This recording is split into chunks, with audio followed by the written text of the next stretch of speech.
Olá, gostaria de saudar a cada um de vocês, a cada uma de vocês, para esse terceiro domingo de Páscoa, com as palavras do Evangelho de João, no capítulo 21 do Evangelho de João, um texto que traz um reencontro dos discípulos com Jesus. Nós lemos o seguinte, a partir do versículo 1 do capítulo 21. Depois disto, tornou Jesus a manifestar-se aos discípulos junto ao mar de Tiberíades. E foi assim que ele se manifestou. Estavam juntos Simão Pedro, Tomé, chamado Dídimo, Natanael, que era de Caná da Galileia, os filhos de Zebedeu e mais 2 dos seus discípulos. Disse-lhe Simão Pedro: vou pescar. Disseram-lhe os outros: também nós vamos contigo. Saíram e entraram no barco. E naquela noite nada apanharam. O texto que acompanha o texto para a prédica deste domingo vai adiante no capítulo 21 do Evangelho de João, mas quero me deter a esta passagem. O versículo de número 3 nos diz que João disse aos outros que iria pescar. E uma pergunta que podemos fazer: o que está levando João a pescar novamente? Pois sabemos que Jesus os havia feito pescadores de homens. O que eles fazem de novo no mar da Galileia, se deveriam ser pescadores de homens? O que os leva a voltar de novo à sua antiga vida? Muitas vezes isso acontece conosco também. Desanimados, decepcionados, muitas vezes voltamos àquilo que fazíamos ou ao que éramos e não gostaríamos mais de ser, a partir daquilo que Jesus faz em nossas vidas. Nós vemos em textos anteriores do Evangelho de João, como lá no capítulo 13, que Pedro havia dito a Jesus que por ele daria a própria vida. E Jesus responde então a Pedro: darás a vida por mim? Em verdade te digo que jamais cantará o galo antes que me negues 3 vezes. E sabemos que essa, de fato, é a trajetória de Pedro. Pedro precisa ser agora reanimado. Pedro precisa ser de novo recolocado nos trilhos por Jesus. Ele está decepcionado, provavelmente decepcionado, inclusive consigo mesmo, porque de fato acontece aquilo que Jesus havia predito. Pedro precisa agora ser consolado, reanimado. E é isso que Jesus faz com Pedro. Jesus não somente coloca Pedro no seu lugar, dizendo que Pedro nem sabia direito aquilo que estava dizendo a respeito do caminho de Jesus, que não negaria Jesus de forma alguma. Nem Pedro sabia tudo a respeito de si mesmo. No final do Evangelho de João, talvez conheçamos a história que diz que Jesus pergunta a Pedro se ele o ama 3 vezes. E Pedro acaba respondendo: Senhor, tu sabes de todas as coisas e sabes que te amo. Quase como quem diz assim: Senhor, tu sabes que muitas vezes eu falo coisas que nem mesmo eu consigo garantir até o fim.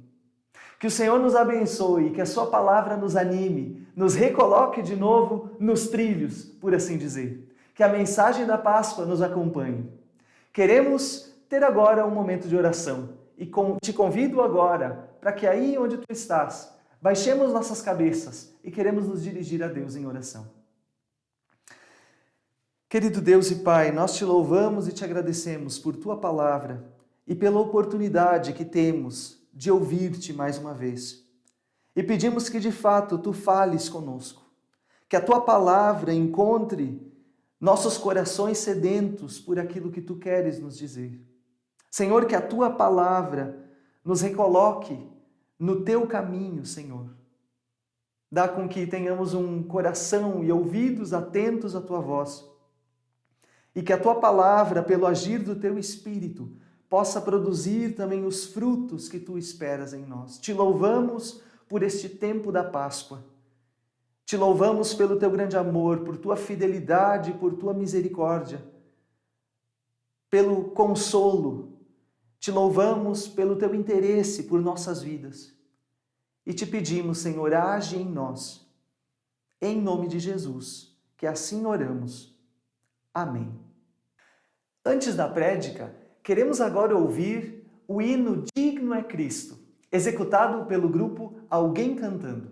Um hino que fala ainda da mensagem da Páscoa. Vamos acompanhar, vamos ouvir esse hino.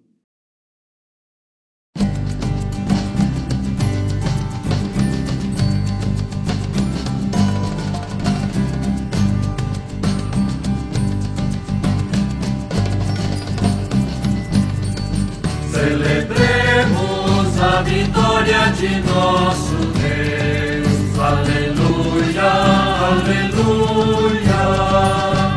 Digno é Cristo, o Cordeiro imolado, cujo sangue nos tem libertado para ser o povo de Deus. Celebremos a vitória de nosso Deus. Aleluia, aleluia. Poder, riqueza, sabedoria e força, honra e o louvor e glória são de Deus. Celebremos a vitória de nosso Deus. Aleluia, aleluia.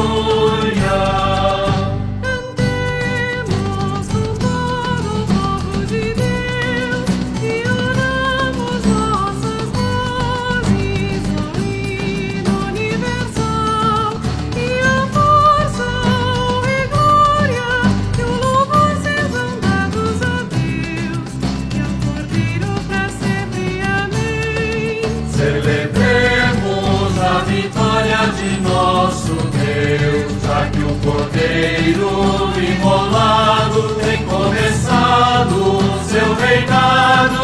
Aleluia, aleluia.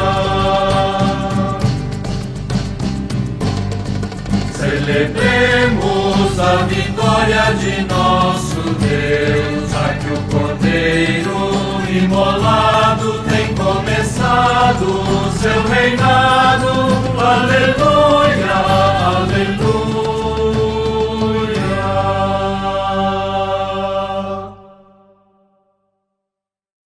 Bom dia a cada pessoa que está aqui presente conosco nesse momento de devocional e de culto a Deus. Como de costume, nós vamos utilizar hoje o texto previsto para o próximo domingo, que é o terceiro domingo de Páscoa. É o texto de Atos 9, 1 a 20. Esse domingo ele também é reconhecido desde a Igreja Antiga como Domingo Misericórdia Domini, onde nós lembramos que a misericórdia do Senhor, ela enche toda a terra e nos acompanha desde agora e até a eternidade. A misericórdia, ela é descrita pela palavra hebraica Hesed, que descreve justamente o amor, a bondade e a misericórdia de Deus para conosco. Eu desejo que essa misericórdia de Deus, ela alcance os nossos corações essa manhã e que Deus, de fato, abra o nosso entendimento para que a gente compreenda a mensagem da palavra de Deus para nossas vidas no dia de hoje. O livro de Atos dos Apóstolos é o segundo livro da obra dupla de Lucas. Ele escreveu tanto o Evangelho de Lucas como o livro de Atos dos Apóstolos. E por isso Atos ele parece muito com o estilo literário dos evangelhos. Porém, quando os evangelhos trazem uma biografia teológica e falam de uma pessoa específica, Atos traz uma história teológica narrada. Ela fala de lugares, épocas, episódios importantes, vida de pessoas que foram importantes para o processo de formação da igreja primitiva. E Atos ele tem um objetivo próprio, que pode ser bem resumido já em Atos 1:8, em um versículo, que diz o seguinte: mas recebereis poder quando o Espírito Santo descer sobre vós, e sereis minhas testemunhas, tanto em Jerusalém, como em toda a Judéia e Samaria, e até os confins da terra. E o livro ele pode ser estruturado em 2 blocos, que também coadunam com a ideia de Atos 1:8. A estrutura do livro pode ser dividida entre os capítulos 1 a 12, como uma espécie de missão interna, onde a palavra de Cristo ela é pregada entre os judeus e samaritanos e vemos nesse momento a expansão do cristianismo em Jerusalém, Judeia e Samaria, conforme já diz Atos 1:8. E nos capítulos 12 a 28, num segundo bloco, nós vemos o relato da missão externa, a expansão missionária cristã aos gentios, que atinge até mesmo Roma. Naquele contexto, isso significa que o testemunho de Cristo chegou até os confins da terra. A partir de Atos 1:8, aqueles que já tinham sido encontrados pelo Evangelho de Jesus Cristo e se converteram ao Senhor, eles recebem também uma tarefa a partir daquele momento, a de anunciar a salvação em Cristo entre os judeus, ainda não convertidos, e também entre os gentios e até os confins da terra. Em Atos 2, o Espírito Santo então é enviado ao povo e as linhas de Atos, elas descrevem o avanço do cristianismo por todo o Império Romano, deixando de ser uma seita apenas judaica e passando a ser a religião dos gentios. O bloco em que o nosso texto está inserido é esse primeiro bloco, que faz parte de uma missão interna, por assim dizer. É uma fase em que os judeus estavam se convertendo ao cristianismo e nesse momento da história havia muita perseguição aos cristãos. Esses judeus recém-convertidos, que estavam sendo chamados de cristãos, eram considerados como pessoas que seguiam uma nova seita dentro do judaísmo, liderada primeiro por Jesus Cristo e depois da sua morte e ressurreição, então liderada por seus seguidores, seus discípulos. No capítulo 7, nós vemos Estevão, que era um diácono da igreja primitiva e que foi falsamente acusado pelos líderes da sinagoga e levado ao sinédrio para ser julgado. Lá ele discursou, ele pregou sobre a história de Deus com o seu povo, como é que tinha sido esse andamento da história até ali. E ele acusou esses líderes da sinagoga de traidores e homicidas de Jesus. Eles ficaram, obviamente, extremamente irritados quando ouviram isso de Estevão e mataram ele apedrejado. E Paulo, que naquele momento ainda se chamava Saulo, testemunhou esse momento. A Bíblia não nos diz, mas talvez ele até tenha jogado uma pedra ou tenha incentivado esse momento de apedrejamento. Nós não sabemos, mas o relato bíblico ele nos traz em Atos 7:58 que as roupas de Estevão foram deixadas nos pés de Paulo nessa saída truculenta de dentro da sinagoga para o local onde Estevão foi apedrejado. E num acréscimo, no versículo 60 também fala que Paulo ele aprovou a morte de Estevão. Então ele concordava que pessoas do judaísmo que resolvessem seguir a nova seita ou o cristianismo, elas deveriam ser presas ou até mesmo sofrer a pena de morte. No capítulo 8, são relatadas várias perseguições também aos judeus que tinham se tornado cristãos e que estavam no entorno ali de Jerusalém, da Judeia e também da Samaria. No capítulo 8:3, diz que Paulo, ele assolava a igreja, entrando nas casas, arrastando homens e mulheres para fora de suas casas, essas pessoas que professavam ter, então, a fé cristã. E ainda assim mesmo, com tanta perseguição, o relato bíblico, ele diz para nós que o evangelho, ele não deixava de ser anunciado, mesmo nesses momentos de dificuldade e perseguição. Os que conseguiam escapar dessa perseguição, eles continuavam falando do evangelho de Cristo, continuavam levando a mensagem de Cristo adiante. Eles não se escondiam, eles não tinham medo, mas eles continuavam porque eles sabiam da função da tarefa que tinha sido dada a eles. O eunuco, Simão o mago e vários samaritanos, eles creram a partir da mensagem da pregação de Filipe. Eles vieram a crer em Cristo, também foram batizados, e é interessante o texto bíblico trazer essas pessoas como convertidas e salvas por Cristo e batizadas, porque para os judeus ortodoxos, eles eram pessoas imundas, ritualmente imundas e consideradas realmente marginalizadas. Eles não tinham nenhum valor para o judaísmo, mas em Cristo eles eram valorizados. Para Cristo, cada um deles tinha valor. Eles estavam recebendo o Evangelho e eles estavam vindo a crer e foram batizados. No capítulo 9, que é o capítulo então que nós vamos abordar com um pouco mais de profundidade hoje na mensagem, Paulo, ele era então citado como cidadão romano, até aqui conhecido como Saulo. Ele era um judeu ortodoxo, algoz perseguidor dos cristãos, que assistiu à morte de Estevão e aprovou o que aconteceu com ele, o apedrejamento dele de forma injusta.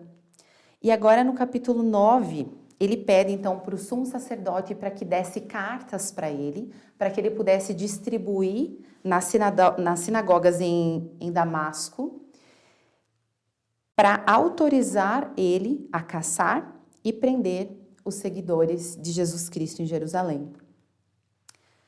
Paulo, enquanto um judeu ortodoxo, uma pessoa que seguia a reta doutrina, que tinha plena convicção de que ele estava do lado certo da batalha, ele tinha certeza de que, como judeu que seguia essa reta doutrina, ele tinha o dever de perseguir os cristãos, o dever de acabar com essa seita, de prender esses cristãos e até mesmo que eles fossem realmente condenados à morte, assim como no caso de Estevão. No entanto, nessa viagem dele até Damasco, aconteceu algo que abalou qualquer convicção que Paulo tinha. Ele sofre uma experiência que choca a existência dele, a ponto de existir um Paulo antes desse momento e outro depois desse momento. É um momento que divide a história dele. No capítulo 9, nos versículos 3 e seguintes, nós podemos ver o relato dessa experiência. Você pode acompanhar também na sua Bíblia, caso você esteja em casa ou em algum lugar com acesso.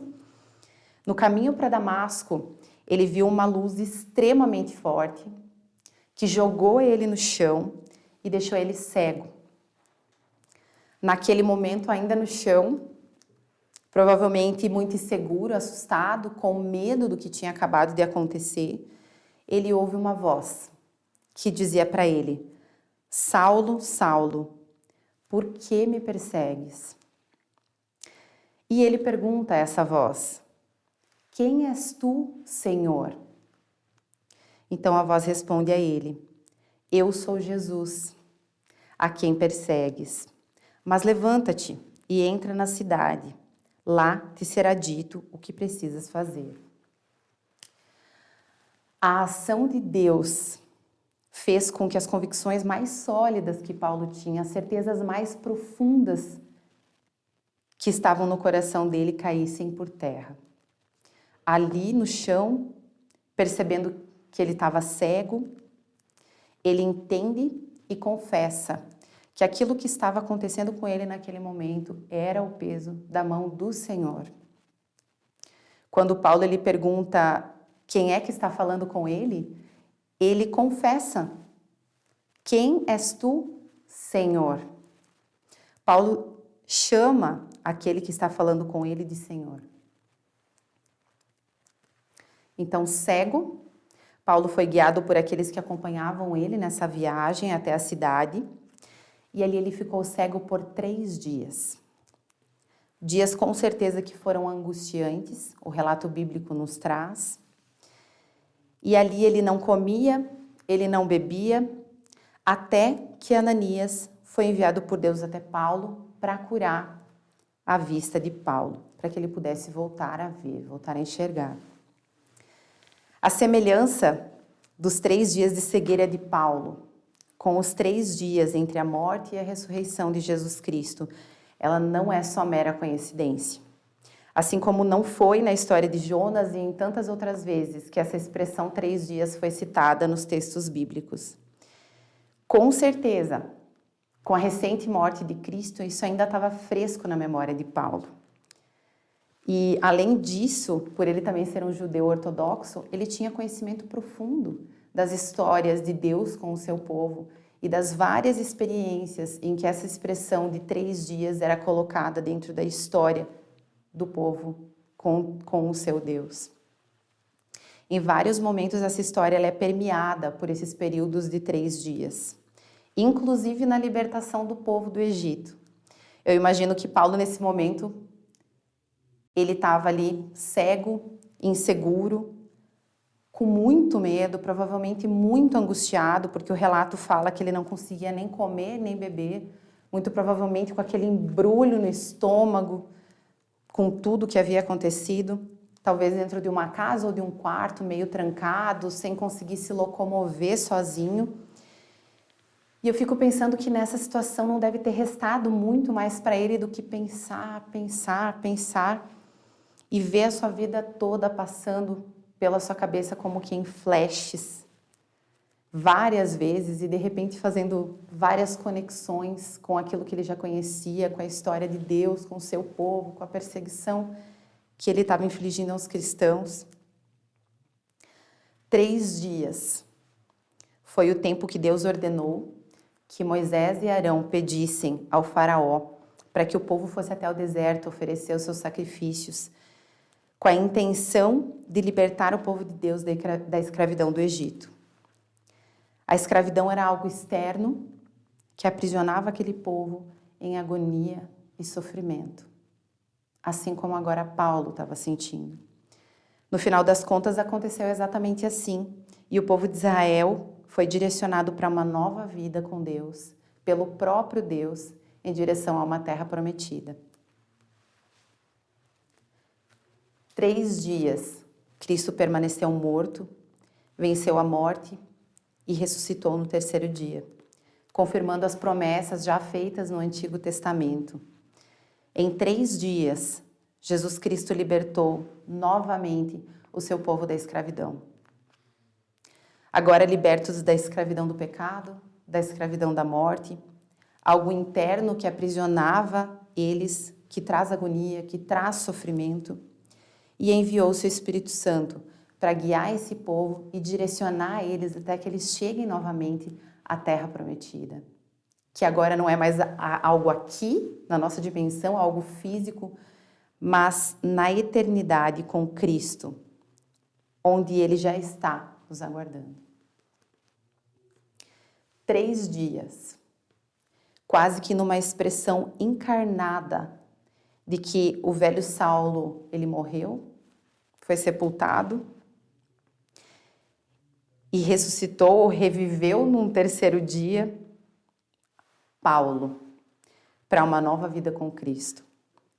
Depois de 3 dias, Paulo foi liberto da cegueira, mas não só a cegueira física, também a cegueira espiritual, que impedia que ele cresce nesse Cristo, que ele confessasse que Jesus Cristo é o Filho de Deus. Então ele foi batizado e já em seguida ele passou a pregar Cristo nas sinagogas e por todo lugar por onde ele passava e até os confins da terra, como já diz em Atos 1:8. Paulo ele precisou deixar a sua arrogância de lado, a arrogância de ser conhecedor de toda a verdade. Ele precisou experimentar ser carregado até o seu destino, que conforme o versículo 15, é de ser instrumento do Senhor, escolhido para levar o nome de Cristo perante os gentios, reis e israelitas. Ainda ali no chão, caído, na cegueira que envolvia ele em agonia e sofrimento, ele reconheceu a Jesus Cristo como Senhor. E na caminhada, nesse percurso que ele passou a enxergar a Jesus como Cristo, o ungido de Deus, o Salvador, como a encarnação do próprio Deus, e passou a falar para as outras pessoas daquele momento em diante, por todo lugar onde ele passava, a respeito daquilo que Jesus fez na vida dele e que Jesus era o Cristo. Paulo, ele por fim percebeu que estava no caminho errado, que ele estava do lado errado daquela batalha e ele mudou de rota. Ele se converteu a Cristo. E o mesmo empenho e dedicação que ele usava antes para não crer, para perseguir os cristãos, agora ele usava o mesmo empenho e a mesma dedicação para se fortalecer em Cristo e para pregar o Evangelho de Cristo durante a sua caminhada. Enquanto ele caminhava, ele contava sobre tudo o que tinha acontecido na vida dele para as outras pessoas. É no caminho que Jesus nos alcança, no caminho da nossa vida que Jesus chega até nós. Foi no caminho de Paulo até Damasco que Jesus chegou até Paulo. Deus libertou Paulo da escravidão, da religiosidade que ele vivia, da escravidão do pecado e mostrou para ele uma nova vida enquanto caminhava junto com Paulo. Hoje, no caminho, Deus nos encontra. Talvez você esteja ouvindo essa mensagem no caminho do trabalho, talvez levando ou buscando as crianças da escola, talvez esteja indo para uma reunião. Deus te encontra agora e Ele quer te direcionar por um novo caminho. Talvez você está no caminho de precisar tomar novas escolhas, de direcionar para novos caminhos, novas rotas. Talvez você está repensando alguns relacionamentos, querendo mudar de trabalho.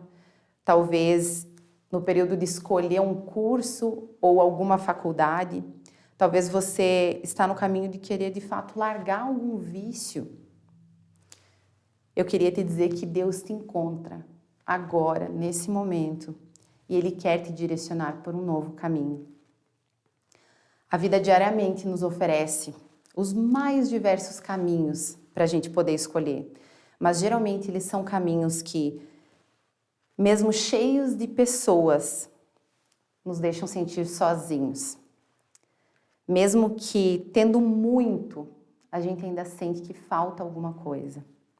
Mesmo lotando a vida de compromissos, nós sentimos solidão. Mesmo vivendo vários tipos de religiosidade, não são o suficiente para suprir a necessidade e a saudade que nós temos de Deus. Deus te encontra agora e Ele quer te direcionar por novos caminhos. Isaías 55, 6 e 7 diz o seguinte: buscai ao Senhor enquanto se pode achar, invocai-o enquanto está perto. O ímpio deve deixar o seu caminho, e o homem mau os seus pensamentos.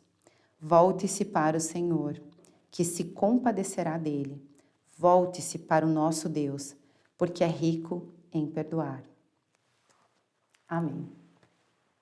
Que a palavra de Deus nos conduza à graça do Senhor Jesus, ao amor de Deus, o nosso Pai, e à comunhão no Espírito Santo. Que o Senhor te abençoe e te guarde. Que o Senhor faça resplandecer o seu rosto sobre ti e tenha misericórdia de ti. Que o Senhor sobre ti levante o seu rosto e te dê a sua paz. Que assim te abençoe o nosso Deus, Pai, Filho e Espírito Santo. Amém.